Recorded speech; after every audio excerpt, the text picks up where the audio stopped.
ಇವತ್ತಿಂದಲ್ಲ, ಅದು ಸರ್ಕಾರ ಮುಂದಾಗಿದೆ. ಅದು ಯಾವಾಗ ಅಂದ್ಬಿಟ್ಟು ಮನೆಗಳಿಗೆ ಕೊಡ್ತೀವಿ, ಆಗ ಗೊತ್ತಾಗ್ತದೆ ನಮ್ಮ ಪರಿಷ್ಕರಣೆ ಮಾಡ್ತೀವಿ ಅನ್ನೋದು.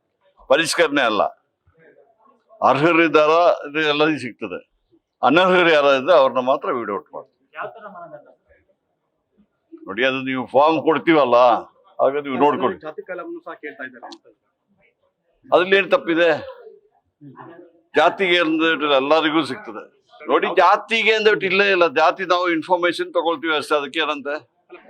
ನೋಡ್ರಿ, ನೀವು ನಿಜ ಕೇಳಿದ್ವಿ, ನೀವು ಮಾಧ್ಯಮದವರು ಅನರ್ಹರಿಗೆ ಕೊಡ್ಬೇಕಾ ಬೇಡ ಅಂತ ಕೇಳ್ತೀರಾ. 1,64,00,000 ಫಲಾನುಭವಿಗಳಿದ್ದಾರೆ, ಕೊಡ್ತಾ ಇದೀವಿ ಅವ್ರಿಗೆ. ಅದಕ್ಕೆ ಈಗ ನಾವು ಪರಿಷ್ಕರಣೆ ಏನ್ ಮಾಡ್ತಾ ಇಲ್ಲ. ಯಾರು ಅರ್ಹರಿದ್ದಾರೆ ಎಲ್ಲ ಕೊಡ್ಲಿಕ್ಕೆ ಡೀಟೇಲ್ಸ್ ತಗೊಳ್ತಾ ಇದ್ವಿ. ನಿಮ್ಗೆ ಗಾಬರಿ ಈಗ? ಹೇಳಿ ಬ್ಯಾಕ್ ಹೇಳಿ.